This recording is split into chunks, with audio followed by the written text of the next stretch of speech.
খুলনাবাসী বিশেষ করে আগস্টের 5 তারিখের পর থেকে খাপের খাপ মমতাজের বাপ, যে জিনিস আপনার না আপনি কিন্তু জোর করে নিজের দখলে নিয়ে নিয়েছেন।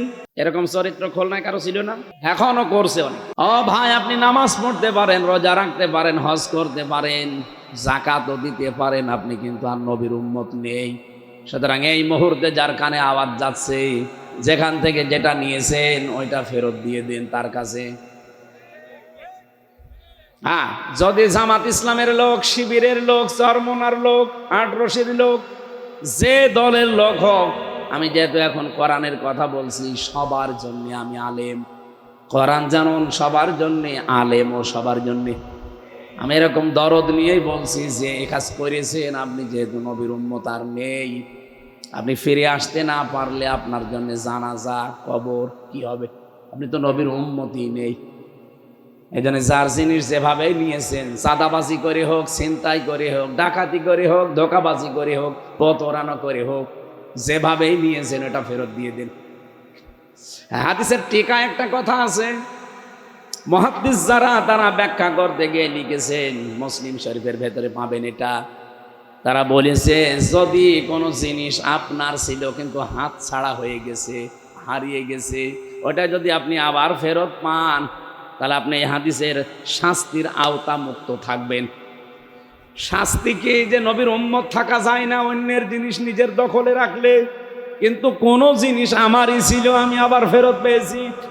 যেমন ইসলামী ব্যাংক, এটা যাদের ছিল তারা ফেরত পেয়েছে, নাকি ছিনতাই করে নিয়েছে? যাদেরটা ছিল তারা ফেরত পেয়েছে। অনেকে কিন্তু ফতোয়া অলরেডি দিয়েছেন যে ইসলামী ব্যাংকও ছিনতাই হয়ে গেছে। আপনি কথা বলতে পারবেন? ইসলামী ব্যাংকে আপনার বাবার নাকি? বলেন, আপনার বাপ বানিয়েছে ইসলামী ব্যাংক, যারা বানিয়েছে তারা আবার ফেরত পেয়েছে, এতদিন হাত ছাড়া হয়ে গিয়েছিল। কথা বলছেন না কেন? আপনি বলেন এই কথা ভুল। যাদেরটা তারা ফেরত পেয়েছে তারা এই হাদিসের শাস্তির আওতা মুক্ত থাকবে। সুতরাং ফতোয়া আন্দাজে দেবেন না। হ্যাঁ, ওনারা যদি জোর করে, জবরদস্তি করে, দখল করে অন্যেরটা নিয়ে নিত, তাহলে আপনি ফতোয়া দিতে পারতেন। যেহেতু তাদেরটা হাতছাড়া করে ফেলেছিল, ডাকাতি হয়ে গিয়েছিল, এখন তারা আবার ফেরত পেয়েছে, নিজের জিনিস নিজে ফেরত নিয়েছে, অসুবিধা কি? কিন্তু আপনি যা করলেন আগস্টের 5 তারিখের পর থেকে, ঘাট দখল, মাঠ দখল, স্ট্যান্ড দখল, ঘের দখল, এটাকে আপনার নিজেরটা। আপনি তো সবগুলো বাবা শাহজালাল, কুত্তা বিড়াল সব হালাল করে নিয়েছেন। সুতরাং এইটা যারা করেছেন ফেরত দেওয়া লাগবে। শুধু আমি এই সাতক্ষীরা, কলারোয়া বা কি কয়রার জন্য বলছি না, খুলনার জন্য না, এটা রেকর্ড সারা বাংলাদেশ যাচ্ছে। সবাইকে বলছি, যারটা যেইটা নিয়েছেন যেভাবে ফেরত দেওয়াই লাগবে। নাই তো এই অবস্থায় আপনি মরে গেলে আপনি কোন দল করেন আমার দেখার দরকার নেই, আপনি নবীর উম্মত নেই। 2 নাম্বার শাস্তিটা আরো কঠিন,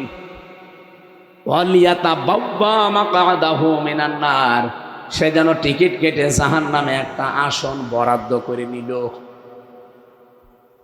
আজ বাংলাদেশ সহ বিশ্বে বহু মানুষ এই কাজ করছে, আমরা দেখতে পাচ্ছি। যে ভারত, আমাদের বাপ দাদাদের দেওয়া মুসলিম ওয়াকফ করা যত সম্পদ, মাদ্রাসা, মসজিদ, খানকা, গোরস্থান, ঈদগাহ, এগুলোর জন্য দিয়েছিল।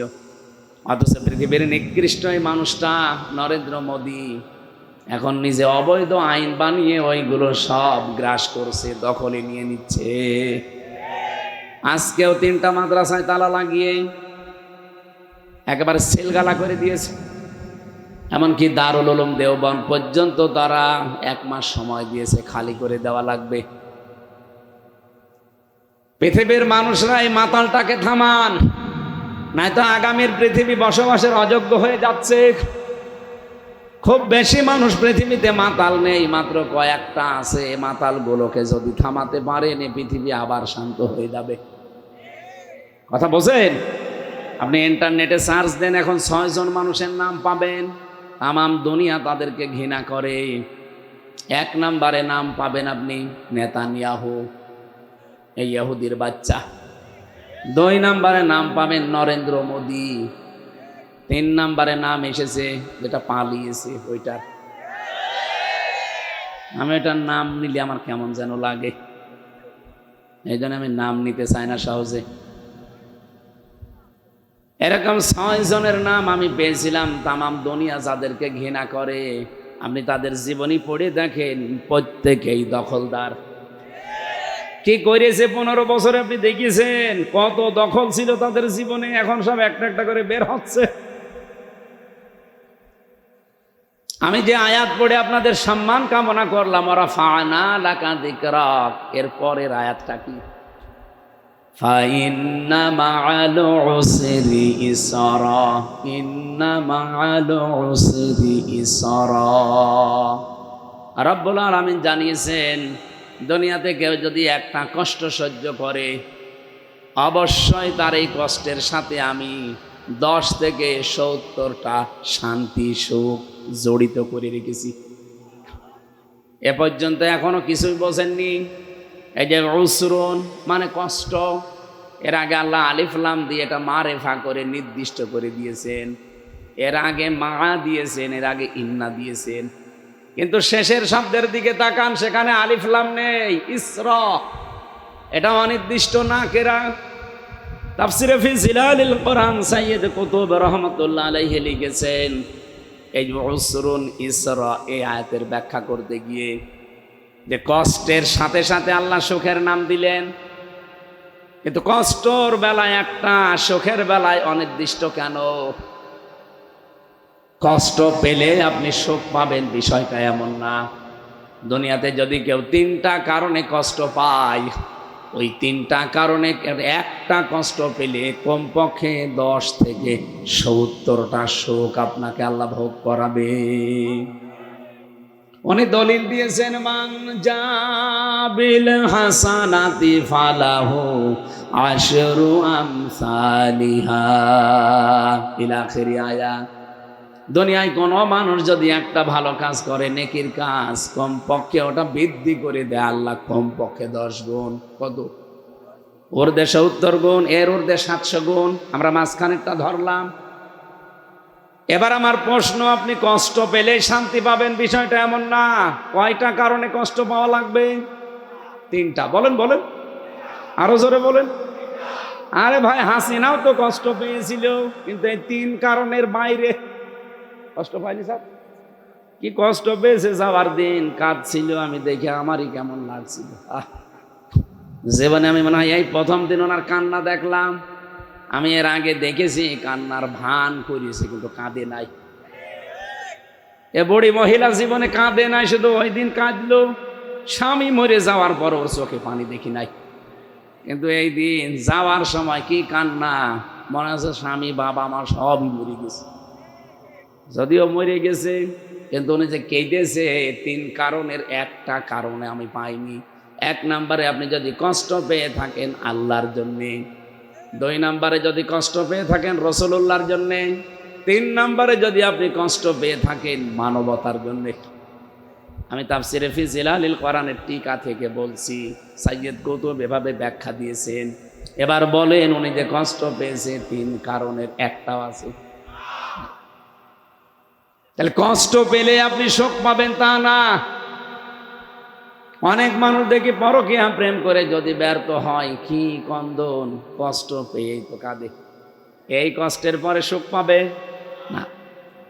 আপনি যদি কষ্ট সত্যিই পেয়ে থাকেন আল্লাহর জন্যে, রাসূলুল্লাহর জন্যে, মানবতার জন্যে, এই 15.5 বছরে যারা এই 3টা কারণে একটা কষ্ট পেয়েছেন, আপনি লিখে নিতে পারেন, কমপক্ষে দুনিয়া আখেরাত মিলে 10 থেকে 70টা শান্তি আল্লাহ আপনাকে দান করবে।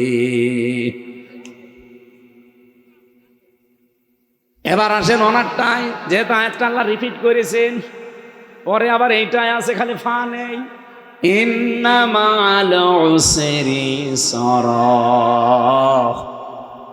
এই পৃথিবীতে কোনো মানুষ যদি একটা কষ্ট সহ্য করে, সুখ যেমন 70টা, একটা শান্তি যদি ভোগ করে, কষ্ট পাওয়া লাগবে তাকে 70টা।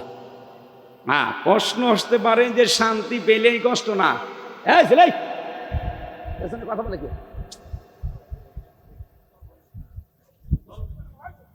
ওখান থেকে সরিয়ে দেন। আমার ভাইরা, আপনার সুখ যদি হয় অবৈধ সুখ, তাহলে সুখের পরে আপনি কষ্ট মাস্ট বি পাবেন। সুখ যদি বৈধভাবে ভোগ করেন, আপনার জন্য কষ্ট আল্লাহ অপেক্ষা করাবে না।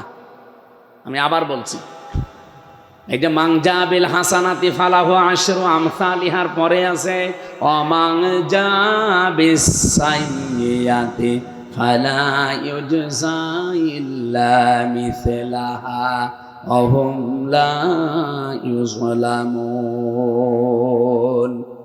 সূরা আনআম 160 নম্বর আয়াতে আছে রব্বুল আলামিন একেবারে বিস্তারিত ব্যাখ্যা দিয়েছেন। ভালোটা করলে 10 গুণ, কিন্তু মন্দটা করলে আর 10 গুণ দেয়নি।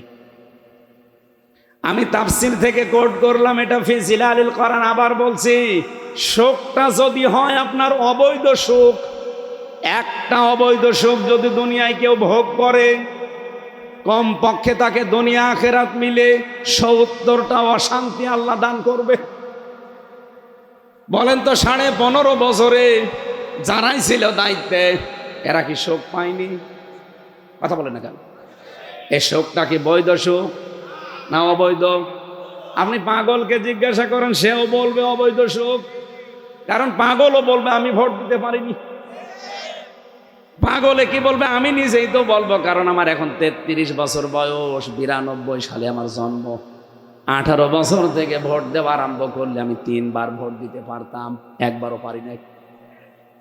তার মানে যারা ছিলে 15 বছর পুরাটা বৈধ না অবৈধ? আর আমার ভোট নিয়ে তো আপনি বৈধ হবেন? আমি তো দিতেই পারিনি। একবার নয় জেলে ছিলাম, মাফ করে দিলাম, বাকি 2 বার। একবারও যখন পারি নাই, আপনারা 3 বারই অবৈধ ছিলেন। কথা বলেন না কেন? এই অবৈধ ছিলেন, আপনি কি সুখ পাননি? কত সুখ পেয়েছেন আপনি নিজে এবার বলেন।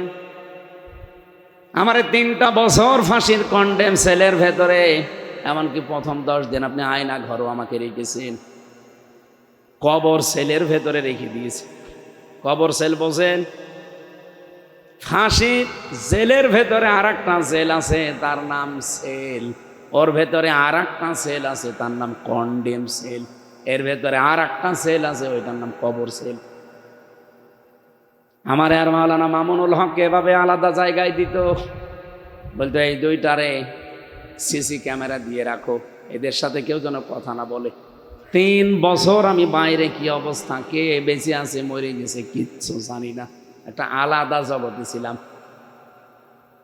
আমার সামনে কত মানুষ মরে মরে বের হয়ে চলে গেছে মৃত্যুবরণ করে, আমরাও মরিয়ে যেতাম, শুধু কোরআনটা ছিল, এই জন্য আল্লাহ বাঁচিয়ে দিয়েছে। পড়ার কিছু তো নেই। 3 বছরের ভেতরে আমার ওরা অন্য কিছু পড়তেও দেয়নি। একটা বই যদি চাইতাম, হিন্দু কারারক্ষী, ও ছাতা আলেম চালেম তো বোঝে না, ওরে যদি বলতাম দাদা একটা বই নিয়ে সেদিন একটু পড়ি, 24 ঘন্টায় তো তালা লাগিয়ে রাখেন, কারোর সাথে কথাও বলতে দেন না, আমার দিকে কেউ তাকায়ও না ভয়তে, কারণ এই সিসি ক্যামেরা দেওয়া। খাবার দাবারও ঠিক মতো দিত না, এই যে আমার ডায়াবেটিস হয়ে গেছে এই কারণে। একদিন এক কারারক্ষী পেলাম, দেবদুলাল, ওরে দাদা উনি বই নিয়ে এসেছে বঙ্গবন্ধুর আত্মজীবনী। ছাতা নিয়ে এটা পড়ে করবো কি? না, এটা পড়েন, এর ভেতরে জ্ঞান আছে। ওই পড়লাম ছেলেবেলায় উনি কি করেছে ওইসব। পরে আর একবার বলছে আর একটা ভালো বই নিয়ে আসেন, বই নিয়ে এসেছে বঙ্গবন্ধুর চীন সফর। আপনার আর বই নিয়ে আসার দরকার নেই। আপনি এটিএম আজহারুল ইসলাম থাকে হিমেল বিল্ডিং এ, ওনার কাছে যে বলবেন হামজা বই চেয়েছে, দেখবেন বই কারে বলে দেবে। পরের দিন পেলাম আপনাদের এই সাতক্ষীর আর একজন কারারক্ষী আশরাফুল, ওনার নামটা এখানে লেখা আছে, দেখে বুঝলাম অন্তত এ আগা কাটা আছে। আর আগে যেগুলো আসতো দেবদুলাল, সুব্রত বালা, কি অসিত কুমার, সঞ্জয় দত্ত, এগুলো কি আগা কাটা আছে? ও তো আলেম তালেম বোঝেন। আশরাফুল লিখে দেখলে মনে করলাম যে না, এর কিছু না থাকলে অন্তত ইমান আছে, এ তো মুসলমান। ওরে বললাম যে ভাই, সারাদিন এভাবে সারা রাত বসে থাকা আর বাইরের 3টা বছর কিছু জানিও না, একটু বই নিয়ে এসে দিতে পারেন না? কোথায় বই পাবো? বললাম এটিএম আজহারুল ইসলামের কাছে বলবেন হামজা বই চেয়েছে, আল্লাহর ইশারা আল্লাহ পাক দুইটা বই তার মাধ্যমে আমারে তাফসির পাঠিয়েছে, ফি জিলালিল কোরআন আর তাফহিমুল কোরআন। এই পৃথিবীতে 42টার উপর এখন তাফসির পাওয়া যাচ্ছে, সবচাইতে বেশি ভালোবাসি মন থেকে এই দুইটা তাফসিরকে, আর এই দুইটাই আল্লাহ আমার কাছে মিলিয়ে দিয়েছে। সুবহানাল্লাহ। এখান থেকে বসে বসে যে কোট করেছিলাম সেটা বলছি, ওই সময় আশার সঞ্চার হতো আমার যে দুনিয়াতে কেউ যদি একটা সুখ ভোগ করে অবৈধভাবে, একটা সুখের জন্য তাকে মাস্ট বি কষ্ট ভোগ করাবে আল্লাহ কয়টা? 70টা। বলেন বলেন। 15.5 বছরে হাসিনা সহ 1628 জন মানুষ দায়িত্বে ছিল, প্রত্যেকটাই জালেম আর জালেমদের দোসর। এই কথা বলেন না কেন? আমরা জায়া আলেমদের সাথে একামতে দিনের কর্মী এবং নেতাদের সাথে যে ব্যবহারে 15.5 বছরে, শুধু হাসিনা না, এই দোসরগুলো যেভাবে করেছে, কাউন্টার টেররিজমে যারা দায়িত্বে ছিল আমি নিজে দেখেছি। আমার যখন মাজার ভেতরে দড়ি লাগিয়ে চোখে কালো পট্টি দিয়ে 11 ঘন্টা টাঙিয়েছে, আমার দোষ কি? কোনো দোষ নেই। আমার তুই তো কারি করে গালি দিত বাবা মা তুলে, আর আমারে গালি দিলে আগে গালি দিত সাইদি সাহেবকে। দেলাওয়ার ভাইয়ের নাম বলতো মাঝে মাঝে, ঠাকুরগাঁওয়ে যে শিবিরের সভাপতি ছিল, দেলাওয়ারকে আমরা পিটিয়েছি, ফুটবলের মতো লাথিয়েছি। আমার একটা চেয়ারে নিয়ে গিয়েছিল, কিন্তু চেয়ারে আমারে বসায়নি, এভাবে হাত দুইটা আটকিয়ে দেয়, পার সাথে ক্লিপ লাগিয়ে দেয়, এই গলার সাথে একটা ক্লিপ আটকিয়ে দেয়, একটা সুইচের টিপ দিলে 1 মিনিটে 120 বার ঘোরে। রামাজাদ ভাই, ওনার আমি 1 বিঘা জমি দিলাম, 1 লাখ টাকা নিলাম, নাকি এই এলাকায় মনে হয় কম আছে, 10,000।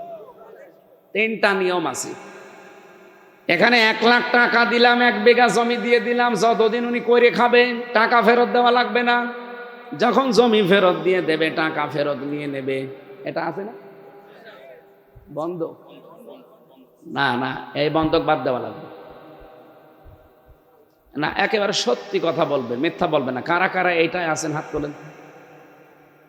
1 জন 2 জন থাক, ও ছাতা ওয়াজ করার দরকার নেই, সব আল্লাহর ওলি বসে আছে। এই কাজ যদি করে, যেহেতু জায়েজ হচ্ছে না ভাই, এটা বাদ দেওয়া লাগবে। আমার এলাকায়ও ছিল কুষ্টিয়ায়, এখন অনেক বাদ হয়ে গেছে। 2 নাম্বারের, এটা বন্ধক বলে না, 2 নাম্বারের নিয়ম হচ্ছে আপনি 1 বিঘা জমি দিলাম, বছরে বছর আপনি চাষ করে খাবেন, হয় 10,000 12,000 টাকা আমারে দিয়ে দেবেন। এটার নাম হারি। এইটা ঠিক আছে, এটা করেন। এটা আছে কম, আমি জানি লস হয় তো, এই জন্য করতে চাই না। আর একটা আছে, ওই যে আমি 1 বিঘা জমি দিলাম, আপনি চাষ করে খাবেন, আমারে বছরে 10,000 20,000 টাকা দিয়ে দিলেন, ওই টাকা আর ফেরত দেওয়া লাগবে না, ওই খেয়ে দিয়ে শোধ। এটা বাংলায় খাই খালাসি বলে, এলাকায় কি বলে আমি জানি না। এইটা জায়েজ আছে। প্রথম যেটা বলেছি ওটা যদি জায়েজ করতে চান, ওটা 3টা পদ্ধতি আছে। এদিকে তাকান। আমি 1 লাখ টাকা দিয়েছিলাম, 1 বিঘা জমি নিয়েছি, যতদিন আমি চাষ করে খাবো, সরকারকে আমি যদি 5 বছর চাষ করে খাই, সরকারকে প্রতি বছরে বছর একটা ট্যাক্স দেওয়া লাগে। এটা কি বলে? এটাকে খাজনা, দাখিলা যায় বলে। এটা আমার মনে হয় 1 বিঘা জমিতে 65 থেকে 70 টাকা। কুষ্টিয়াতে তো এই এলাকায় বেশি কিনা জানি না, আর সব জায়গায় একই। এই 70 টাকা প্রতি বছরে বছরে যতদিন আমি 5 বছর 10 বছর চাষ করে খাচ্ছি, এটা আমারে দেওয়া লাগবে। 2 নাম্বারে যখন ওনারে টাকা ফেরত দেব, 1 লাখে কমপক্ষে 10 থেকে 15,000 টাকা আপনি কম নেবেন। হুজুর এটা লস হয়ে যাবে। আরে ভাই, লাভ লসের যদি সম্ভাবনায় না থাকে, কিসের ব্যবসা করছেন? মশা রাখার ভেতরে 6টা নিয়ম আছে, মোদারাবার ভেতরে 6টা নিয়ম আছে, মোরাবাহার ভেতরে 6টা নিয়ম আছে, 3 6 18।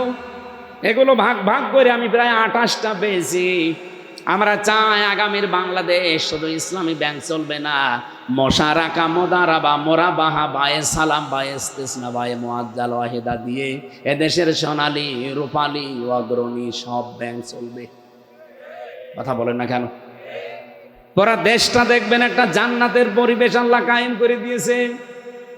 এত বড় কঠিন সিদ্ধান্ত আমার আল্লাহ নিয়েছেন সুদের ব্যাপারে। বলেন যারা ছাড়তে চায় না তাদের বলেন ফাইল্লাম তাফালু ফাদানু বিহারবিম মিনাল্লাহি ওয়া রাসূলি, ওরা যেন আমি আল্লাহ এবং রসুলের সাথে যুদ্ধ করার জন্য প্রস্তুত হয়ে যায়। পারা যাবে না? পারা যাবে। আলিল্লাহি জুনুদুস সামাওয়াতি ওয়াল আরদ, আসমান জমিনের সৈন্যবাহিনী কার? বলেন বলেন। এই যে নার্গিস সিডর আইলা মাঝে মাঝে আল্লাহ দেয় সৈন্য কার?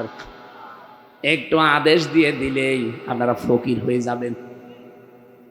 দেখলেন না ফেনীর লোক কিভাবে ফকির হয়ে গিয়েছিল? শুধু পানি দিয়েছিল একটু হালকা। আমাদেরকে টাইট করতে আল্লাহর কিচ্ছু লাগবে না, শুধুমাত্র বাতাসকে বলে দেবে একটু জোরে প্রবাহমান হয়ে যা, আপনি তার পরের দিন ভিক্ষা করে খাবেন। সুতরাং আল্লাহর বিধানের সাথে আর গাদ্দারি না, মাথা নত করে দেন। আল্লাহ পাক যেহেতু সবারটা কিনতে চাচ্ছেন না, আমি বেশি কিছু দান করতে চাই না, আমি যতটুকু দান করব আমি আল্লাহর জন্য, আমি মুমিন হয়ে দান করতে চাই। আল্লাহ পাক বলেন আমি মুমিনদের কাছ থেকে শুধু কিনতে চাই। কি কিনবো জানো? আনফুসাহুম ওয়া আমওয়ালাহুম, তাদের জীবন এবং তাদের মাল। বিনিময়ে যেটা আমি দেব তাদেরকে তার নাম বিআন্না লাহুমুল জান্নাহ। এবার আমার প্রশ্ন, আল্লাহ কিনতে চায় মাত্র দুইটা জিনিস, একটা জান আর একটা মাল। পৃথিবীতে জান যদি আমার আল্লাহ কিনতে চাই, অবৈধ জান অবৈধ মাল কিনবে? বলেন বলেন। আল্লাহ যেমন পবিত্র, উনি বলেন আমি পবিত্র জিনিস ভালোবাসি, আর আমি কিনতে চাই পবিত্র জিনিস। তাহলে আমাদের জান আর মাল যদি পবিত্র না হয়, খলনাবাসী জীবনও আল্লাহকে একেবারে পাহাড় পরিমাণ দিলেও আল্লাহ কিন্তু কিনবে না। সুতরাং এই মুহূর্তে আমাদের জান আর মাল পবিত্র করা লাগবে। জান পবিত্র করতে হলে বারবার গোসল করা লাগবে। হ্যাঁ, জান যদি কেউ পবিত্র করতে চায়, জীবন, আর জীবনটা যার ভেতরে আছে এই 3.5 হাত বডিটা, এই বডি যদি কেউ পবিত্র পরিষ্কার করতে চায়, মাস্ট বি তাকে দুইটা জিনিস থেকে বিরত থাকা লাগবে। 1 নম্বরে তাকে শিরিক থেকে বিরত থাকা লাগবে, 2 নম্বরে তাকে জুলুম থেকে বিরত থাকা লাগবে। আমার আজকে দুপুরের আলোচনা সাক্ষীরায় আমি এই 2টা পয়েন্টের উপরে কথা বলেছিলাম। কেউ যদি আল্লাহর কাছে বিকৃতি হতে চান, বিক্রি হতে চান, কেউ যদি আল্লাহর কাছ থেকে নিরাপত্তা, স্বস্তি, শান্তি এগুলো পেতে চান, কোরআনে কারিমে আল্লাহ সূরা আনআম 7 নম্বর পারা 17 নম্বর পৃষ্ঠার 1ম নম্বর লাইনের 82 নম্বর আয়াতে ঘোষণা দিয়েছেন, আল্লাযীনা আমানু ওয়া লাম ইয়ালবিসু ঈমানাহুম বিযুলমিন উলাইকা লাহুমুল আম ইলা আখিরি আয়াত। আল্লাহ বলেন যারা ঈমান আনার পরে তাদের ঈমানকে জুলুমের সাথে, শিরিকের সাথে মিশ্রণ করে না, এই মানুষগুলোর জন্য আমি আল্লাহর পক্ষ থেকে নিরাপত্তা, এরাই নিরাপত্তার হকদার। আজ বাংলাদেশ সহ আমরা যে 64টা জেলা নিয়ে সবাই কিন্তু অনিরাপত্তায় আছে। আগে তো যাই ছিল 15 বছরে, এখন আরো অনিরাপত্তায় আমরা ভুগতেছি আমাদের এই প্রতিবেশীদের কারণে। ওরা যা আরম্ভ করেছে, ওদেরকে যদি এখনো পর্যন্ত বিশ্বের এই 57টা মুসলিম দেশের প্রধানরা এখনো না থামাতে পারে, বিশেষ করে এই মাতাল মোদিকে, শেষে আমরা আশপাশে যতগুলো দেশ আছি সব আমার মনে হয় পৃথিবীতে বসবাসের অযোগ্য হয়ে পড়বে। আপনি দেখেন কি আরম্ভ করেছে, ওরা দাঙ্গা অলরেডি বাঁধিয়ে দিয়েছে ভারতে। একটা একটা করে মসজিদ ভেঙ্গে ভেঙ্গে গুড়িয়ে দিচ্ছে। আজকেও শয়তানরা দেখলাম একটা মসজিদ ভাঙছে। বিশ্বের মুসলমান 210 কোটি মুসলমান আমরা এখন আছি। আমার মনে হয় মুসলিম বিশ্বের যারা দায়িত্বে আছেন তাদের এই মুহূর্তে একটু মাজা সোজা করে দাঁড়ানো দরকার। একটু আওয়াজ তোলেন যে ভারতের এই মুসলমান নিধন বন্ধ করা লাগবে। কিভাবে তারা জবাই করছে এই দাঙ্গার মাধ্যমে। আমি আজকেও 2টা জবাই করতে দেখেছি, একটা জায়গায় দাঁড়িয়ে তারা জবাই করেছে জয় শ্রীরাম বলে। এটাই বর্ডার পার হয়ে আসতে খুব বেশি সময় লাগবে না। এই জন্য নিরাপত্তা যদি আমরা এখনই পেতে চাই, বাংলাদেশের 18 কোটি মানুষের প্রথম কাজ হবে ইমানকে শিরিক আর জুলুম মুক্ত করা। ইমান শিরিক মুক্ত হয় কি করে? বাংলাদেশে একটা প্রকাশ্য শিরিক আছে, এ থেকে মুক্ত হওয়া লাগবে। অনেকেই কিন্তু এই শিরিকে আছে এখনো, যে ক্ষমতার উৎস জনগণ না, এটা শিরিক। ক্ষমতার উৎসকে আরো জোরে বলেন। আপনি কি মনে করেন বাংলাদেশ জামাত ইসলামী তাদের নিবন্ধন হারিয়েছে শুধুমাত্র 71-এর ভূমিকার কারণে? না, এদের নিবন্ধন কেড়ে নেওয়া হয়েছে শুধু এই শব্দটার কারণে। তারা বলেছিল ক্ষমতার উৎস জনগণ নয়, ক্ষমতার উৎসকে। ওরা আমাদের শিরিকে ডুবিয়ে ফেলতে চায়। শিরিক থেকে মুক্ত হওয়ার জন্য সারা জীবন, সেই ছোটবেলা থেকেই তারা আন্দোলন করে আসছে, সংগ্রাম করে আসছে। আর আপনি তাদেরকে শিরিকের ভেতরে ডোবাতে চান। একটা একটা করে 11 জনকে আপনারা বিদায় করে দিয়েছেন দুনিয়া থেকে, তারপরও শিরিকে নিমজ্জিত করাতে পারেন নাই, পারবেনও না। কারণ আমাদের জীবনই এইটা শিরিকের বিরুদ্ধে। আমরা নিরাপত্তা চাই আল্লাহর কাছে, ভারতের কাছে না, আমেরিকার কাছে না। এক কথা বলেন না কেন? আমাদের নিরাপত্তা ভারত দিতে পারবে, আমেরিকা পারবে। যারা এদেরকে বিশ্বাস করতো তারা এখন নিরাপদে আছে না, দেশেও নেই, বিদেশেও নেই। এই যে বাইরের দেশে গিয়েছিলাম, যে দেখি সিঙ্গাপুরে, থাইল্যান্ডে, মালয়েশিয়া, এখান থেকে যারা নিরাপত্তার জন্য পালিয়েছে শয়তানরা ওখানেও নিরাপদে নেই। এক হোটেলে উঠে দেখি নিচে বসে আছে 2 শয়তান, চা খাচ্ছে। কি গো? হুজুর আমরা আগেই পালিয়েছি। আগে পালালেন কেন? আপনার না 620টা বাড়ি? আচ্ছা, ভূমিমন্ত্রী যেটা ছিল শয়তানের 620টা বাড়ি। আমার মনে হয় 9 মাস যদি থাকতো আরো 200 বাড়ি বানাইতো। বাড়ি লাগে কয়টা? একটা। 620টায় হচ্ছে না। কিন্তু দুর্ভাগ্য, ওখানে সেকেন্ড হোম বানিয়েছে, সাহেব পাড়া বানিয়েছে মালয়েশিয়ায়, তো থাকতে পারে না, হোটেলে থাকে। আফসোস হলো ওদের দিকে তাকিয়ে যে এতগুলো বাড়ি সব তালা লাগানো, থাকতে পারেন না, হোটেলে থাকেন তাও ভয়ে ভয়ে। বাইরে যাবেন বলে না, বাইরে যে মার খাবো, এখানে বাংলাদেশের 20 লাখ মানুষ বাস করে, যদি বাইরে আমাদের দেখে ভর্তা বানিয়ে ফেলবে। নিরাপত্তা ভারতের কাছে চেয়েছেন, আমেরিকার কাছে চেয়েছেন। আমরা ভারতের কাছে, আমেরিকার কাছে, পাকিস্তানের কাছে নিরাপত্তা চাই না। আমরা নিরাপত্তা চাই আমাদের ইমান শিরিক মুক্ত করার মাধ্যমে আল্লাহর কাছে। কথা বলেন না কেন? সুতরাং জীবন পবিত্র করার জন্য প্রথম ঔষধ হচ্ছে শিরিক মুক্ত হওয়া লাগবে। এখন শিরিক কি? আমরা তাফসিরে পড়েছি শিরিক বিল জাত, শিরিক বিল সিফাত, শিরিক বিল ইখতিয়ারা, শিরিক বিল হুকুক, 120 প্রকার পেয়েছি। সবগুলো যদি প্রকার আনতে একটা একটা করে এটা দেখে দেখে বলতে হয়, আমার এই রাত কেটে যাবে। এক কথায় জবাব দিচ্ছি, আল্লাহ যেটা পারে ওইটা অন্য কেউ পারে, এই বিশ্বাস করার নাম শিরিক। এ পৃথিবী যেহেতু আল্লাহ বানিয়েছে, এ পৃথিবী চালাতেও পারে কে? অন্য কেউ পারে? বলেন বলেন। সুতরাং এই পৃথিবী চালানোর জন্য আল্লাহ এটা দিয়েছেন। আল্লাহর এই আইন বাদ দিয়ে যারা বাবার আইন, দাদার আইন, স্বামীর আইন, এগুলোর আইন যারা প্রতিষ্ঠার জন্য কাজ করছেন, দল করছেন, ভোট করছেন, যে যাই করছেন সবগুলো শিরিক করছেন। কথা যদি না বুঝে থাকেন ওখানে কিন্তু নাম ধরব। বলেন আপনি এখানে কোন প্রশ্ন করবেন? আল্লাহ বানিয়েছেন এই পৃথিবী নাকি ভগবানের সাথে জড়িত আছে? এই ফসলে বরকত হয়, আর কেউ কেউ বলে মা দুর্গা গজে ছড়িয়ে এসেছে এই জন্য বরকত হয়েছে। জোরে ফসলে বরকত দেওয়ার মালিক কি দুর্গা? কে? কারণ বানিয়েছে আল্লাহ, বরকত দেয় কে? আরো জোরে বলেন। সুতরাং আল্লাহ বানিয়েছে পৃথিবী, উনি জমিনে আইন দিয়েছেন এটা চালানোর জন্য। সে আল্লাহর আইন বাদ দিয়ে যারা অন্যের আইন এখানে দাঁড় করাতে চান, আপনি কিন্তু শিরিক করছেন। আর শিরিক করলে সে মুশরিক। কথা বললেন না? আর মুশরিক যদি কেউ হয়, ইন্নাহু মা ইউশরিক বিল্লাহি ফাকাদ হারামাল্লাহু আলাইহিল জান্নাহ। সূরা মায়েদার ভেতরে আছে শিরিক করলে সে মুশরিক, মুশরিকের জন্য জান্নাত হারাম, ওয়া মাওয়াহুন নার, তার জন্য আবাসস্থল হবে জাহান্নাম। আমালিজ জালিমিন মিন আনসার, আর এদের জন্য কোনো সাহায্যকারীও নেই। আল্লাহ আমাদের এই জীবনটা কিনতে চায়, কিন্তু শিরিক মুক্ত।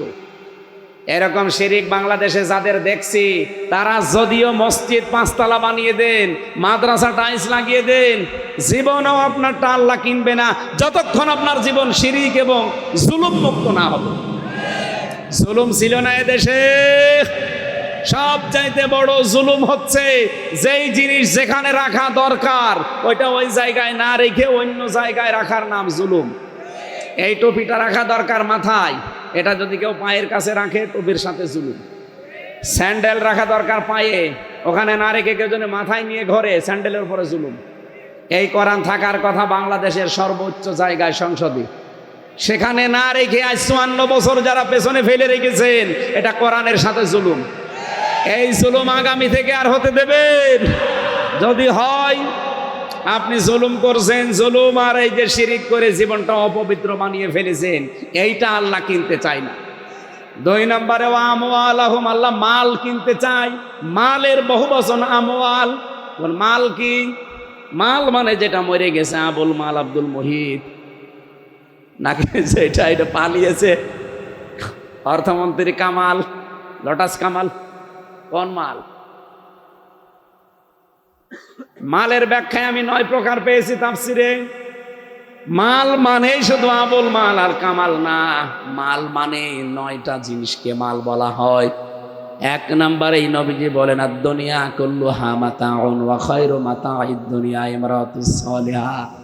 এই পৃথিবীর সব কিছুই মাল সম্পদ, এর ভেতরে উত্তম সম্পদ, উত্তম মাল হচ্ছে আল্লাহওয়ালা নেককার মেয়ে মানুষ।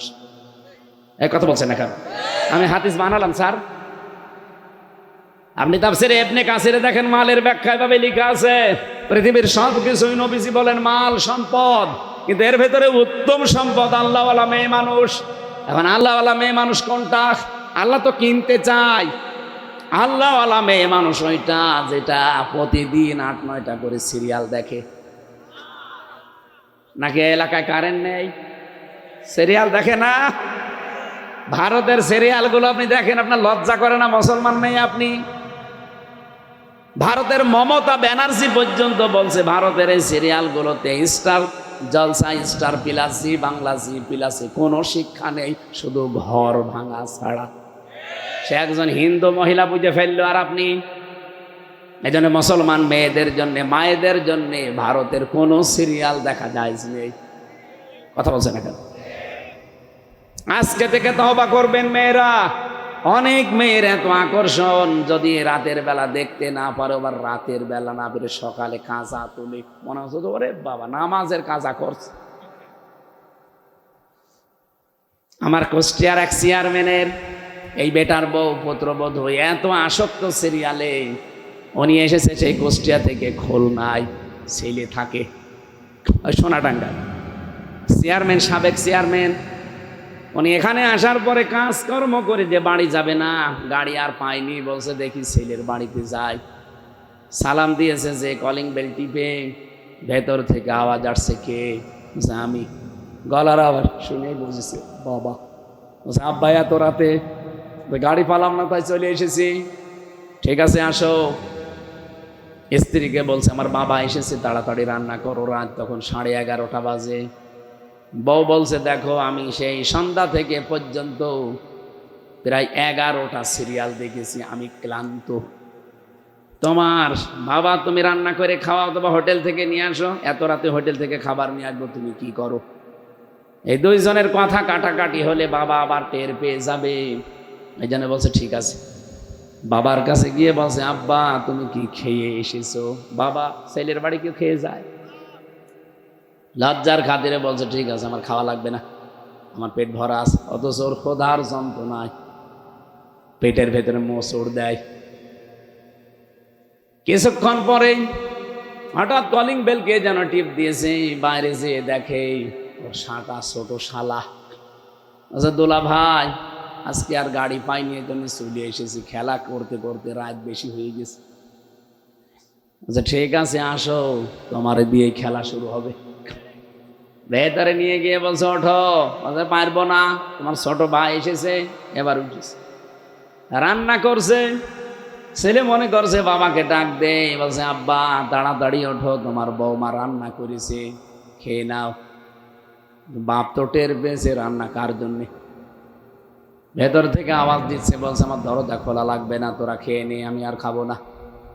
সকালবেলা বাবা কিচ্ছু না বলে বেরিয়ে চলে যাচ্ছে। ছেলে সামনে দাঁড়িয়ে বলছে আব্বা তোমার বৌমা রান্না করছে, তুমি খেয়ে যাবা না?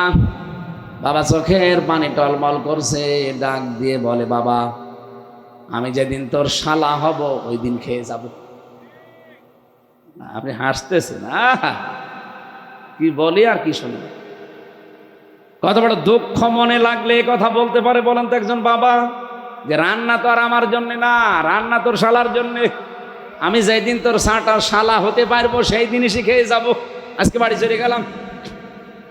আমার তো মনে হচ্ছে শুধুমাত্র কুষ্টিয়ার চেয়ারম্যান না, এখানে অনেক মুরব্বী আমরা বসে আছি যারা তার পরিবারের কাছে ঠিক ওই রকমই। হ্যাঁ, কথা বলেন না কেন? সম্মানিত মা বোন যারা এসেছেন, আপনি যদি নেককার হতে চান, সত্যিই যদি আল্লাহর কাছে বিকৃতি হতে চান, আল্লাহর কাছে জান্নাত যদি কিনে নিতে চান, নেককার হওয়ার আমি এই হাদিসের ভেতরে 4টা শর্ত পেয়েছি। 1 নম্বরে স্বামী যেটা পছন্দ করে ওইটা আপনাকে পছন্দ করা লাগবে যদি জায়েজ হয়। আমি স্বামী, যত স্বামী এখানে বসে আছে আমি গ্যারান্টি দিতে পারি প্রতিটি স্বামী চায় বিয়ের পরে যেন আমাদের মা বাবা আমাদের সাথে থাকে। আমি খেয়ে থাকি না খেয়ে থাকি, মা বাবা আমার সাথে থাকবে। কিন্তু অধিকাংশ বৌমা এটা চায় না। এরকম বউ আছে কার কার হাত তোলেন তো? যাক আলহামদুলিল্লাহ। আমার খুলনা বিভাগের কয়রা এই এলাকার মেয়ে ছেলে মনে হয় ভালো আছে। 2 নম্বরে স্বামী যখন বাইরে থেকে আসবে আপনি স্বামীর জন্য নিজেকে পরিপাটি করবেন। হযরতে উম্মে সালমা রাদিয়াল্লাহু তাআলা আনহা, আমাদের মা, নবীজি জিহাদের ময়দান থেকে আসবেন অনেকদিন পর, সংবাদ আগেই পাঠিয়েছে। এজন্য উনি নিজের পরিবার যতটুকু পারে পরিপাটি করে বিছানার চাদর পাল্টিয়ে। এলাকার মেয়েরা বলছে কি কেউ আসবে নাকি? বলে হ্যাঁ, পৃথিবীর সবচাইতে বড় মেহমান আমার স্বামী আসবে। আর আমরা বাইরে থেকে যদি আসি, আপনি যদি দেখেন যে উনি একেবারে পরিপাটি হচ্ছে, বিছানার চাদর তুলে নতুন চাদর পাড়ছে, আপনি যদি জিজ্ঞাসা করেন কি গো কেউ আসবে, বলে তুমি জানো না লোক আসবে। আপনি ওর কাছে লোকই না, ওর কাছে লোক হচ্ছে ওর বিয়ায় আর ওর আত্মীয় স্বজন। আমি কি বেশি বলে ফেললাম? এলাকা হয়তো ভালো আছে এজন্য টের পাচ্ছেন না, বহু এলাকায় এরকম আছে। মা বোনেরা যদি সত্যি নেককার হতে চান, স্বামী যখন বাইরে থেকে আসবে আপনি আনন্দ দেবেন স্বামীকে পরিপাটি হয়ে, যেভাবেই হোক, কথাবার্তা দিয়ে হোক, আবেগ দিয়ে হোক, অনুভূতি দিয়ে হোক, ব্যবহার আচার দিয়ে স্বামীকে আনন্দ দেওয়া লাগবে। 3 নম্বরে পরিষ্কার পরিচ্ছন্ন হয়ে থাকবেন স্বামীর জন্যে। 4 নম্বরে এই পৃথিবীতে মেয়েদের সবচাইতে বড় দাবি, হযরতে খাদিজাতুল কুবরার পুরা জীবন আমি পড়ে এটা পেয়েছি, উনি কোনোদিন 1 ওয়াক্ত নামাজ পড়েননি, একটা রোজা রাখেননি, জীবনে কোনোদিন একদিনের জন্য পর্দায় থাকেননি, একটা বার হজও করেননি, একটা টাকা যাকাতও দেননি।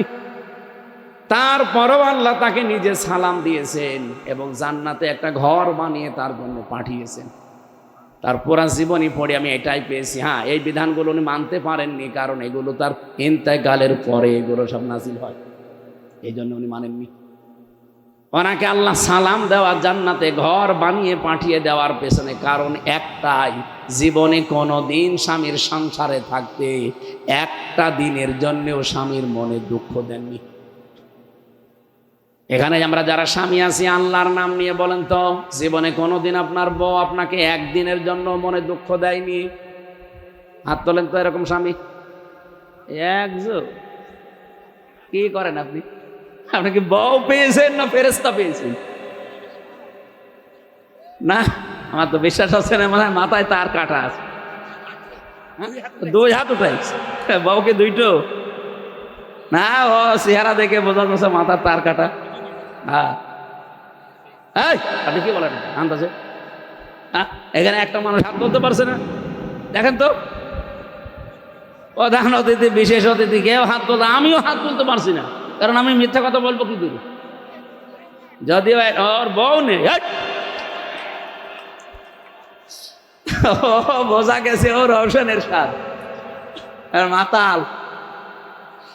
এটা রেকর্ড হচ্ছে না, হয়তো ম্যাডাম এখন লাইভ দেখতেও পারে, দেখুক, আমার কপালে যা আছে হয়ে যাবে, কিন্তু আমি সত্য কথা বলবো। জীবনে দুঃখ পেয়েছি, আমি এখন হাত তুলবো কি করে? কথা বলছেন না কেন? স্যারও হাত তুলতে পারিনি, তার মানে দুঃখ আমরা পেয়েছি। কথা বলছেন না ভাই? সম্মানিত মা বোনেরা যারা বিভিন্ন জায়গায় বসে আছেন, অনেকে মনে করে আমি নামাজ পড়ি, রোজা রাখি, কালো বোরকা পরি, আমি জান্নাত যাব না। কিসের জান্নাত? আপনি স্বামীর মনে প্রতিদিন 10টা করে দুঃখ দিতে আছেন, আর খাদিজা জীবনে একদিনের জন্য একবারও স্বামীকে দুঃখ দেয়নি।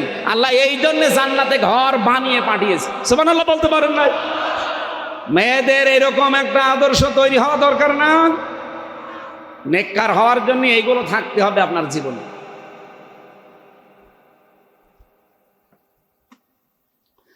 আল্লাহ রাব্বুল আলামিনের নবী বলেন, ইদা নাজারাতি ইলাইহা সাররাতহু, যখন স্বামী তার দিকে তাকাবে স্বামীকে সে আনন্দ দেবে। ওয়াইদা গাবা আনহা হাফিজাতুহু, যখন স্বামী বাইরে যাবে স্বামীর যে সম্পদ তার কাছে আছে, তার দেহটা তার স্বামীর সম্পদ, স্বামীর সম্পদ তার সন্তান, তার এমনিতেই যা আসবাবপত্র, বাড়িঘর, এই সম্পদগুলো স্বামী যখন বাইরে যাবে সে হেফাজত করে রাখবে। কিন্তু আমরা দেখি স্বামী বাইরে গেলে অনেক মহিলা দিন পায়। কি কথা বলছে না কেন? পাশের বাড়ি গিয়ে খালি গেবদ, স্বামীর বিরুদ্ধে যত রকমের উল্টোপাল্টা কথা, আর এগুলো করার পেছনে ভূমিকা পালন করে এই মহিলার বড় বোন আর ওর মা, ওখান থেকে শিখিয়ে দেয়। এমন এমন শাশুড়ি আছে বলে, দেখেন আমার জামাই এত ভালো, আমার মেয়ে যা বলে তাই শুনে, আর আমার এই ছেলেটা একটা কোলাঙ্গার, খালি ওর বর কথা শুনে। আর জামাই ওর স্বামীর কথা শুনলে, আপনার মেয়ের কথা জামাই শুনলে ভালো জামাই, আর বেটার বর কথা ছেলে শুনলে খারাপ ছেলে। এরকম ছোট মনের শাশুড়ি দেশে নেই? কার কার শাশুড়ি এরকম আছে হাত তোলেন তো সাহস করে। সম্মানিতা মা বোনেরা, শাশুড়ি যারা বসে আছেন, এক্ষুনি পরিবর্তন হয়ে যাবেন। মনটা উদার করতে পারেন না যে লোকের একটা মেয়ে এসেছে, পরের মেয়ে, নিজের মেয়ে তো দোষ করলে মাফ করে দিন, অন্যের মেয়ে এসেছে একটা নতুন জায়গায়, সে একটু না পারলে শিখিয়ে দিতে পারেন না?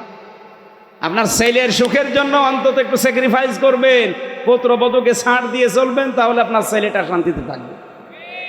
কথা বললেন না কেন? মালের 2 নম্বর ব্যাখ্যায় আমরা পেয়েছিলাম অস্ত্র শস্ত্র, 3 নম্বর ব্যাখ্যায় পেয়েছিলাম মাল মানে রাষ্ট্রীয় চেয়ার। আরে ভাই, রাষ্ট্রীয় চেয়ারকেও পবিত্র করা লাগবে। এই সমস্ত চেয়ারগুলো বাংলাদেশে এখন 1628টা আছে। এই 1628টা চেয়ার যদি আমরা সামনে পবিত্র করতে পারি, আমরা আল্লাহর কাছে এই চেয়ারগুলোর মানুষকে বিক্রি করতে পারবো। এটা যে বিক্রি করা যায় তার প্রমাণ মাওলানা মতিউর রহমান নিজামী রহমতুল্লাহ আলাইহি এই চেয়ারে না, মন্ত্রীর চেয়ারে বসা ছিলেন, মন্ত্রীর চেয়ারে বসা ছিলেন 5 বছর। মন্ত্রীর চেয়ার চালানোর পরে 36 টাকা তিনি ফেরত দিয়ে দিয়েছেন। আর আমাদের যারা মন্ত্রী হয় এরা টাকা ফেরত দেওয়া, আরো টাকার বাজেট বাড়ায়। এক পদ্মা সেতু বানাতে 3 বার বাজেট বাড়িয়েছে। এই যে পাবনার রূপপুর পারমাণবিক কেন্দ্র, এখান থেকে হাসিনার ছোট বোন 76,000 কোটি টাকা চুরি করেছে।